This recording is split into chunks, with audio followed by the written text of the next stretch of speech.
दिवाली पर Nora Fatehi और Korean actor ली मिन हो की हल्दी सेरेमनी की तस्वीरों ने मचाया भूचाल। सिर्फ एक अच्छी दोस्त हैं।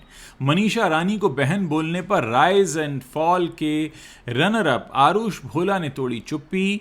अमिताभ बच्चन से बदतमीजी पर इशित भट्ट का इमोशनल बयान। माफी के बाद मिला ट्रोलर्स का सपोर्ट। खबरों में आगे आपको बताएंगे।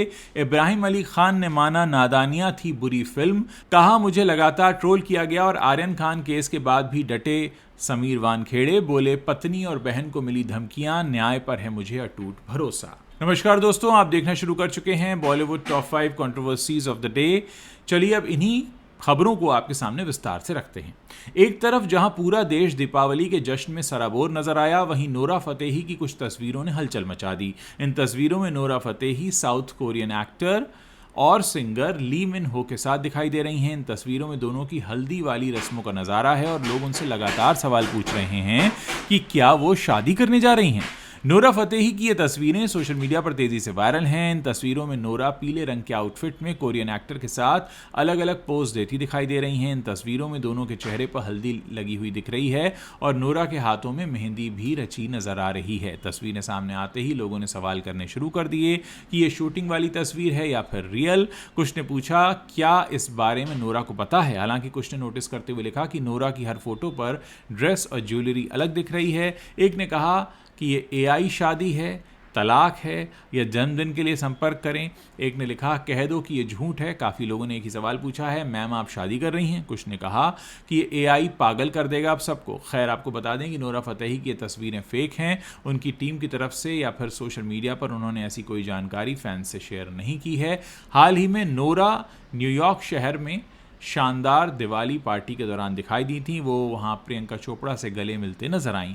नोरा का नया गाना दिलबर की आंखों का, ये जो गाना है इन दिनों खूब छाया हुआ है। ये गाना आयुष्मान खुराना की फिल्म थामा का है जो हाल ही में रिलीज हुआ है। अश्नीर ग्रोवर का reality show rise and fall का ग्रैंड फिनाले हो गया और इस सीजन को अपना विनर भी मिल गया। टीवी एक्टर अर्जुन बिजलानी ने ट्रॉफी उठाकर 30 लाख रुपए की भारी भरकम रकम अपने नाम कर ली है। वहीं शो के फर्स्ट रनर अप और सोशल मीडिया इन्फ्लुएंसर आरुष भोला ने वाइल्ड कार्ड कॉन्टेस्टेंट के तौर पर एंट्री लेने वाली मनीषा रानी के साथ लिंकअप की अफवाहों पर अपनी प्रतिक्रिया दी। उन्होंने शो में मनीषा रानी को बहन का टैग दिए जाने पर भी बात की, जिससे मनीषा रानी नाराज हो गई थी। उन्होंने साफ किया कि मनीषा जो हैं वो सिर्फ उनकी दोस्त हैं। राइज एंड फॉल के फिनाले के बाद मीडिया से बात करते हुए आरुष ने खुलासा किया कि उन्होंने मनीषा को अपनी बहन क्यों कहा। उन्होंने कहा मनीषा सिर्फ एक अच्छी दोस्त हैं। मैंने बहन इसलिए बोला था जैसे स्कूल में कुछ होता था, अगर मैं कोई लड़की सेट कर रहा होता था तो उसके पापा बोलते थे कि इसको बहन बोल दे, तो मुझे ये कॉन्सेप्ट लगता था कि बहन बोल दिया तो ख़त्म, फिर कुछ नहीं है। तो मैंने इसे क्लियर करने के लिए शो पर बोल दिया कि वो बहन है। आरुष ने आगे कहा मैंने कुछ उल्टा नहीं बोला। सबसे सेल्फलेसली जिसने मुझे सपोर्ट किया वो मनीषा हैं, इन बाली और मनीषा हैं, और इन दोनों के लिए ही मेरे दिल से बहुत ज़्यादा रिस्पेक्ट आती है। इनको कभी शो के बाहर अगर ज़रूरत पड़ेगी तो हमेशा आरुष इनके लिए खड़ा रहेगा। मैंने कभी ऐसे नहीं बोला कि उनकी इमेज पर कोई इफेक्ट आए। जितनी इमेज मेरी अच्छी है उतनी ही उनकी अच्छी होनी चाहिए। आरुष, मनीषा और बाली, ये तीनों नाम साथ में ही देखो। मैं अच्छा हूँ तो फिर वो दोनों भी अच्छे ही हैं।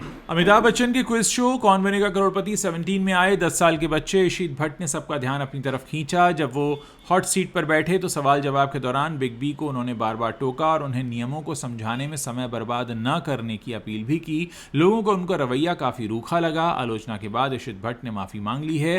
केबीसी 17 के खास एपिसोड के प्रसारित होने के तुरंत बाद इशित की काफ़ी आलोचना हुई। लोगों ने उनकी परवरिश पर सवाल उठाए। वो लोगों को अक्खड़ और ओवर कॉन्फिडेंट भी दिखाई दिए। एक इंस्टाग्राम अकाउंट से इशित भट्ट का वीडियो जारी हुआ है जिसमें वो बिग बी से विनम्रता से फोटो खिंचाने की अपील कर रहा है और अमिताभ बच्चन तुरंत उसकी इच्छा पूरी करते हैं। इशित के वीडियो के साथ एक नोट भी था जिसमें लिखा था नमस्ते सभी को, मैं कौन बनेगा करोड़पति पर अपने बर्ताव के लिए माफ़ी मांगना चाहता हूं। मुझे पता है कि कई लोग मेरे बोलने के तरीके से आहत, निराश या अपमानित महसूस कर रहे हैं।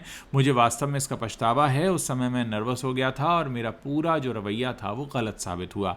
मेरा इरादा आरूढ़ होने का नहीं था। मैं अमिताभ बच्चन सर और पूरी केबीसी टीम का सम्मान करता हूं। मैंने एक बड़ा सबक सीखा है कि शब्द और बर्ताव हमें कैसा दिखाते हैं, खासकर ऐसे बड़े मंच पर। मैं वादा करता हूं कि भविष्य में विनम्रता और सम्मान के साथ पेश आऊंगा। इशित भट्ट ने मुश्किल वक्त में उनका सपोर्ट करने वाले लोगों का आभार जताया। उन्होंने लिखा, उन सभी का शुक्रिया जिन्होंने मेरा सपोर्ट किया और मुझे इस गलती से सीखने का मौका दिया। यह पोस्ट इशित की तरफ से ही की गई है, इसकी अभी कोई पुष्टि नहीं हुई है। हालांकि पोस्ट पर लोगों ने उनकी माफ़ी स्वीकार ली है, जबकि कुछ लोग अभी उनका मजाक उड़ा रहे हैं। एक यूजर ने कहा, वो एक बच्चा है, उसे गलती का एहसास हुआ और माफ़ी मांग ली। दोस्तों, किसी के बचपन के सदमे की वजह न बने। दूसरे यूजर ने लिखा, अमिताभ परिपक्व हैं, वो जानते हैं कि यह सिर्फ एक मासूम बच्चा है, लेकिन कई लोग उसे ट्रोल करने में बिजी हैं। सीनियर IRS अधिकारी समीर वानखेड़े ने एक इंटरव्यू में अपने संघर्ष, आरोपों और देश सेवा के जज्बे पर खुलकर बात की। उन्होंने साफ कहा, सच को दबाया जा सकता है मगर हराया नहीं जा सकता। दिल्ली हाई कोर्ट ने हाल ही में उनके पक्ष में फैसला दिया है। यूनियन ऑफ इंडिया पर इसमें जुर्माना लगाया गया और इसमें अहम टिप्पणी भी की गई। इस पर समीर वानखेड़े बोले कि वो सच की जीत की शुरुआत है। साथ ही शाहरुख खान के बेटे आर्यन खान की web series the bats of Bollywood के खिलाफ उनका मानहानि का मुकदमा भी दिल्ली हाई कोर्ट में चल रहा है। उन्होंने बताया कि इस सीरीज में राष्ट्रीय प्रतीक सत्यमेव जयते के कथित अपमान पर उनकी याचिका पर बहस चल रही है। वानखेड़े ने कहा कि छत्रपति शिवाजी महाराज और डॉक्टर BR अम्बेडकर उनकी प्रेरणा है। आर्यन खान केस, झूठे आरोप, ट्रोलिंग और परिवार पर हमलों के बावजूद वो डटे हुए हैं। समीर वानखेड़े कहते हैं, मैं सच के लिए लड़ रहा हूं और मुझे न्याय और व्यवस्था पर पूरा भरोसा है। जब उनसे पूछा गया कि क्या चेन्नई में उनकी तैनाती कोई साजिश है, क्योंकि कुछ लोग नहीं चाहते कि वो मुंबई लौटकर ड्रग माफिया पर कार्रवाई करें, तो समीर वानखेड़े ने जवाब दिया, मैं सरकारी अधिकारी हूं, सेंट्रल सिविल सर्विसेज का हिस्सा हूं, मेरा काम जनता की सेवा करना है। मेरी पोस्टिंग देश में कहीं भी हो, मैं पूरी ईमानदारी से काम करता हूं। साजिश की बातों पर मैं कुछ नहीं कहता। वहीं ये पूछे जाने पर कि आर्यन खान केस के बाद मीडिया और कुछ लोग उनके कपड़ों, विदेश यात्राओं को लेकर निशाना बनाते हैं, उन्होंने कहा, मैं शिवाजी महाराज और अंबेडकर के सिद्धांतों पर चलता हूं। जब आप ईमानदारी से काम करते हैं और लोग आपके कपड़ों या परिवार पर सवाल उठाते हैं तो ये दिखाता है कि आरोप कितने झूठे हैं। उन्होंने ये भी कहा कि क्या अच्छे परिवार से होना या सिविल सर्विस में देश की सेवा करना कोई गुनाह है? मेरी माँ अच्छे परिवार से हैं, मेरे पिता साधारण बैकग्राउंड से हैं, मेरे कपड़े, रहन सहन या यात्राएं भ्रष्टाचार से जोड़ना इनका बिल्कुल गलत है। आरोप लगाने वालों को अपनी सोच साफ करनी चाहिए। तो एक तरह से समीर वानखेड़े ने अपने खिलाफ बोलने वालों को सीधा जवाब दे दिया है। सैफ अली खान और अमृता सिंह के बेटे इब्राहिम अली खान ने फिल्म नादानिया से एक्टिंग की दुनिया में कदम रखा था। इसमें उनके साथ श्रीदेवी और बोनी कपूर की बेटी खुशी कपूर भी दिखाई दी थी। ये उनकी पहली फिल्म थी जिसे नेटफ्लिक्स पर रिलीज किया गया, पर शौना गौतम के निर्देशन में बनी ये मूवी बुरी तरह नाकाम रही। ऊपर से इसे आलोचनाओं का सामना भी करना पड़ा। अब इस पर इब्राहिम ने अपनी चुप्पी तोड़ी है। इब्राहिम अली खान ने हालिया इंटरव्यू में स्वीकार किया कि नादानिया बहुत ही ख़राब फिल्म थी। उन्होंने ये भी बताया कि नफ़रत से भरी ट्रोलिंग उन्हें कैसे प्रभावित करती है। वो कहते हैं कि अगर फ्यूचर में वो कोई ब्लॉकबस्टर मूवी देते हैं तो वो चाहते हैं कि दर्शक उनकी उतनी ही तारीफ करें जितनी कि उनकी ख़राब फिल्म की वजह से ट्रोलिंग की गई थी। इब्राहिम ने कहा, कुछ समय पहले तक सब मेरे लॉन्च का इंतज़ार कर रहे थे और नादानिया के बाद हाइप बहुत कम हो गया है।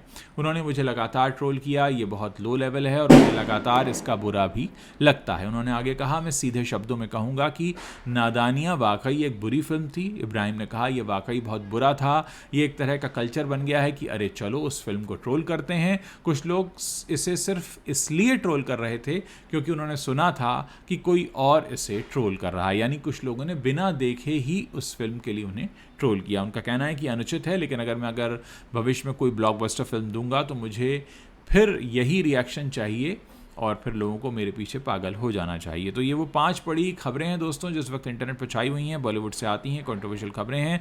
अगर आपको ये वीडियोस पसंद आ रहा है, आप अगर हमारी खबरों को पसंद कर रहे हैं तो इसे अपने दोस्तों के साथ शेयर करना मत भूलिएगा। अगर आप हमें कोई सुझाव देना चाहते हैं या कोई शिकायत करना चाहते हैं तो कमेंट सेक्शन में लिख सकते हैं। चैनल पर नए हैं तो आप हमें सब्सक्राइब कर सकते हैं। हमें इंतज़ार रहेगा आप लोगों के कॉमेंट्स पढ़ने का।